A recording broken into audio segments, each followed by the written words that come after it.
Summer slam में आ गए हैं रोमन रेंस और ये बात हम सब लोगों को अच्छे से पता है कि ये वाला जो रोमन रेंस आया है ये पहले वाले रोमन रेंस से अलग है। और एक चीज हमने ये भी देखी कि हमेशा पॉल हेमन के साथ आने वाला रोमन रेंस समर स्लैम में जब आया तो उसके साथ पॉल हेमन नहीं थे। तो आज एक अच्छी सी डिस्कशन करने वाले हैं इसके बारे में। अगर आपको ये लगता है कि एक टिपिकल बेबी फेस है रोमन रेंस तो आप गलत सोच रहे हो, और अगर आप इस चैनल को, इस चेहरे को पहली बार देख रहे हो तो सब्सक्राइब बटन की तरफ देख सकते हो, क्योंकि ये काम करते हुए हमें बहुत टाइम हो चुका है। इवन इस महीने हमको 7 साल पूरे हो जाएंगे 24 अगस्त को। अब सबसे पहले अगर WWE में जो सुपरस्टार्स को रोल मिलता है उसके बारे में बात करें तो एक होता है बेबी फेस, जिसको फेस भी बोलते हैं, एक होता है हील और एक होता है ट्विनर। अगर मैं बेबी फेस और हील की डेफिनेशन बताऊं तो बिल्कुल सेम जैसे मूवीज में हम हीरो और विलन की बात करते हैं वैसे है।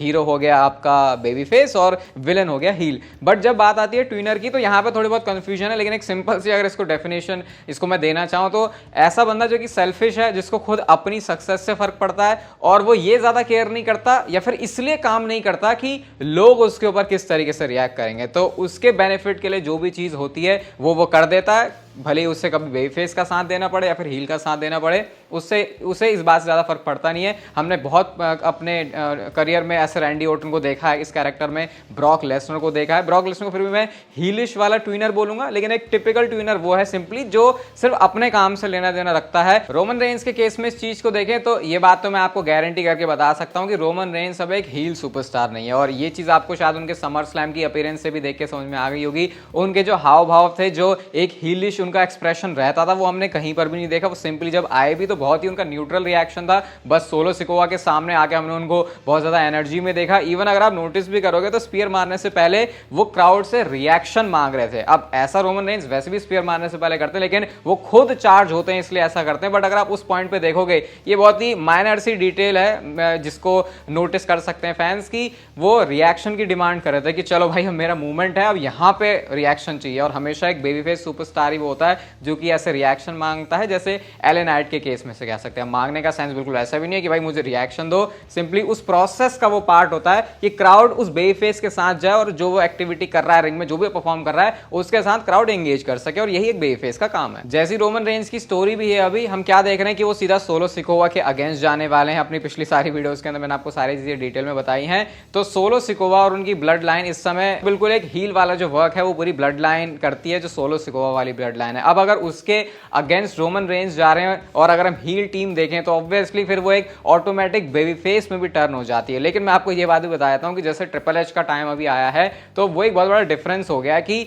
सुपरस्टार्स के पर्सनल क्या मैटर हैं वो भी कई बार बीच में आ जाते हैं। तो ऐसे में कई बार हील और हील भी आपस में क्लैश कर जाते हैं, या फिर फेस और फेस भी आपस में क्लैश कर जाते हैं। जैसे अभी की मैं फ्यूड की बात करूं तो हमें तो जो दिख रही है सीएम पंक और सेथ रॉलिंस के बीच में, दोनों सुपरस्टार जो है WWE ने इंटरनली उनको बेबी फेस ही लिस्ट किया है। लेकिन अगर आप देखो तो आपस में बेबी फेस भी क्लैश करें तो कई बार ऐसा होता है। लेकिन इस केस में ऐसा नहीं है। इस केस में आप ये नहीं मान सकते कि सोलो सिकोवा की जो ब्लड लाइन है वो नेगेटिव साइड में है तो रोमन रेंस भी अभी नेगेटिव में होंगे, वो ऐसा कुछ भी नहीं, क्योंकि क्राउड का जो रिएक्शन है वो ही ऑटोमेटिकली रोमन रेंस को एक फेस बनाता है। बट ये टिपिकल बेबी फेस की बात नहीं हो रही, इसके बारे में अभी आएंगे थोड़ी देर में। बट अभी जो हम देख रहे हैं कि जे उसो और जिमी उसो, ये भी दो ऐसे नाम है जो कि ज्वाइन करेंगे रोमन रेंस को, इस बात में कोई भी शक नहीं है। तो अब जब जे उसो रोमन रेंस की साइड आएंगे तो ऐसे बंदे का साथ तो ऑब्वियसली देंगे नहीं जो कि एक नेगेटिव कैरेक्टर में है। तो ये बताता है कि ये एक रोमन रेंस की पॉजिटिव साइड ही है। और फिर जिमी उसो का उसमें एडिशन होगा जो जिमी उसो को भी ऑटोमेटिकली वही कैरेक्टर देगा जो कि रोमन रेंस का है, क्योंकि लास्ट टाइम जिमी उसो वही काम करते थे जो कि रोमन रेंस उनसे कहा करते थे। भले ही जे उसो तो अलग हो गए थे, तो ऑटोमेटिकली जिमी उसो का भी जो कैरेक्टर है वो रोमन रेंस के कैरेक्टर के हिसाब से ही चेंज हो जाएगा। लेकिन एक दिक्कत भी है यहाँ पे कि रोमन रेंस जब कोडी रोड्स जैसे बंदे को फेस करेंगे जो कि एक पॉइंट पे जाके उनको करना ही है, तो उस पॉइंट पे जो कैरेक्टर है वो कैसे होगा। तो ये भी उसका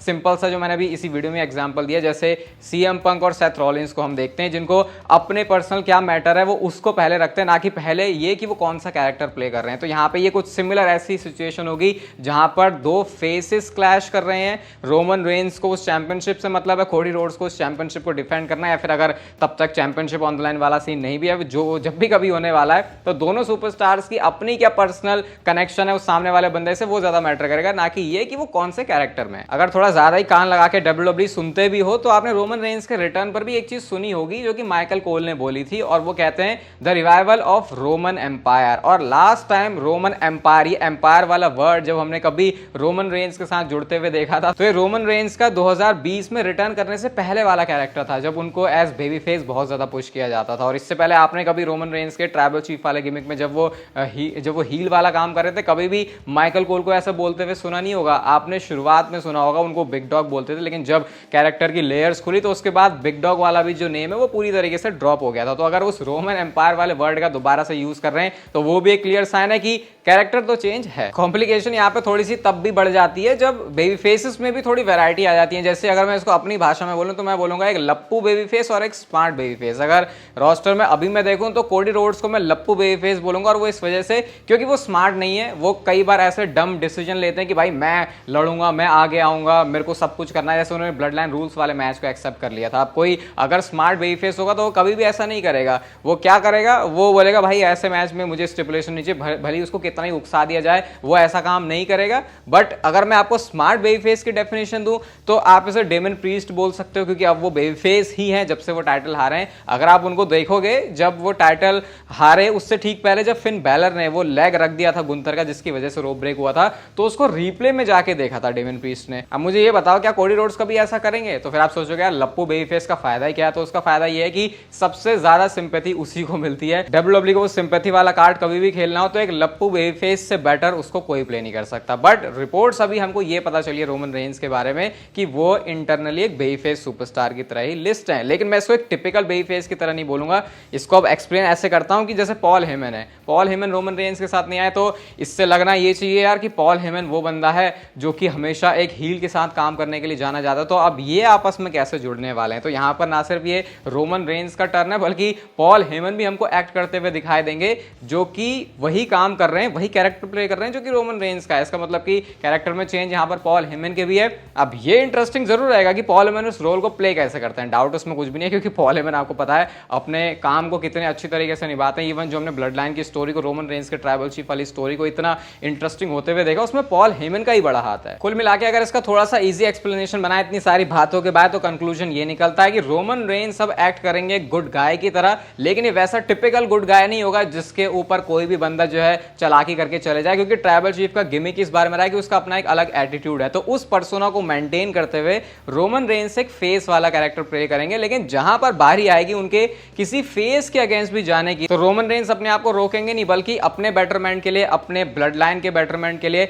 अपनी फैमिली को प्रोवाइड करने के लिए रोमन रेंस स्टेप अप करेंगे। तो ये डिफरेंट एक बेबी फेस वाला थोड़ा कैरेक्टर है। मुझे तो ये भी लग रहा है कि जो कैरेक्टर रोमन रेंस अपनी स्टोरी लाइन में प्ले करेंगे वो एटीट्यूड वाला एक जो बेबी फेस होगा, शायद वो डिफाइन कर सकता है कि कैसे बेबी फेस और हील और एक ट्विनर के अलावा भी कोई गिमिक हो सकता है WWE के अंदर। और रोमन रेंस अपने जनरेशनल कामों के लिए तो जाने ही जाते हैं, शायद इस ओरिजिनल ट्राइबल चीफ के गिमिक में आपको वही सारी चीजें दिखेंगी। आप इस कैरेक्टर को किस तरीके से देखते हो ये मैं कमेंट सेक्शन में जानने में जरूर इंटरेस्टेड रहूंगा। और अगर आपको ये वीडियो अच्छी लगी है भाई तो लाइक भी कर सकते हो। अगेन चैनल को सब्सक्राइब कर दो क्योंकि कंटेंट यहाँ पे आता रहता है WWE से रिलेटेड। और तब तक फिर लेते रहो जिंदगी के मजे।